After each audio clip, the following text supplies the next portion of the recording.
Okay, so there are three dimensions in all of our lives, in every moment of our lives. There's the dimension of doing, the objective, rational world of stuff. There's an inner world of being. What am I thinking? What am I feeling? What's going on? My morality, my virtue. And then there's the world of relating, the interpersonal world. So there's a subjective world, the interpersonal world, and the objective world. These are the three dimensions. And the fourth dimension is the degree of sophistication that we have in these three dimensions. So four-dimensional leadership is the ability to access all three dimensions in each moment of your life. I think a lot of the problems that we see in business are simply because we're only focused on one dimension, doing. What is it that we need to do? And when we've done it, what do we need to do next? And when you don't realise there's an interpersonal relating world and an inner being world, sometimes you just simply can't fix the problems in the doing world, because those problems really exist in one of the other dimensions. So you'll keep coming up solutions in the doing world when the problem is really in the relating world. So for example, Peter Drucker talked about how culture eats strategy for breakfast. Strategy is in the doing world, culture is in the relating world. So if we keep trying to fix culture by doing something, we're not focused on the area where the problem really exists. We have to understand all three dimensions. And why I'm really optimistic for business is that if we unlock all three dimensions and become more sophisticated in those three dimensions, we really can solve the problems of today and tomorrow.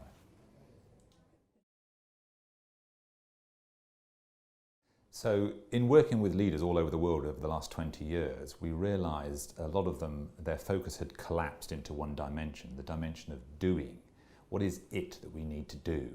Task, goals, objectives. That was the focus. So they'd become one-dimensional.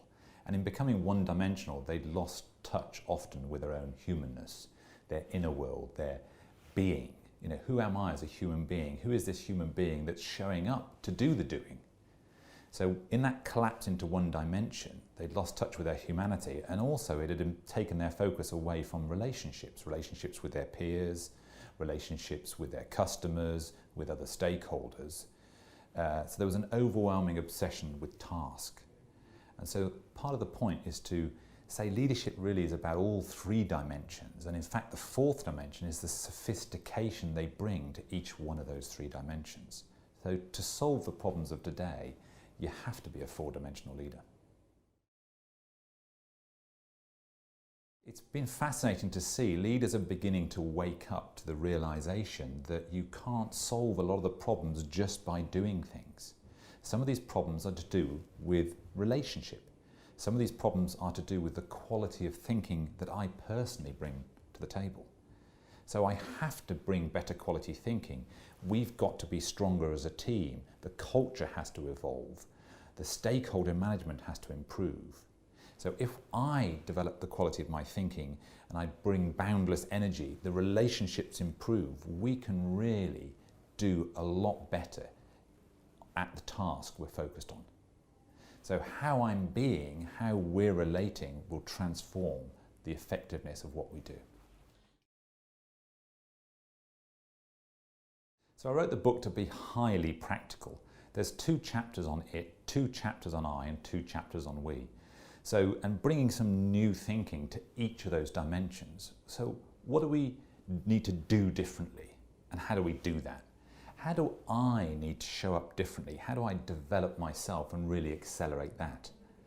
And how do I transform the relationships I have with my customers, with my stakeholders, and with my colleagues? So a real practical how-to really develop that fourth dimension in the I, the we, and the it. So having written Coherence, the Secret Science of Brilliant Leadership, one of the chief executives that read that actually asked me to write a slightly simpler, pithier book without so much science, more of a how-to guide. So four-dimensional leadership is a really pragmatic development of what we'd previously written. To give people a real how-to, how do I do this in my business tomorrow? How do I develop myself? How do I improve the relationships with my peers, with my reports, with my customers, with my stakeholders? And how do we get much faster and much more effective at doing whatever we're doing? So I wrote 4-Dimensional Leadership really as a how-to guide to really give people some practical tools to accelerate their business into the future, to future-proof them by addressing the 3 dimensions of becoming more sophisticated in those 3 dimensions, to enable them to solve the problems of today and tomorrow.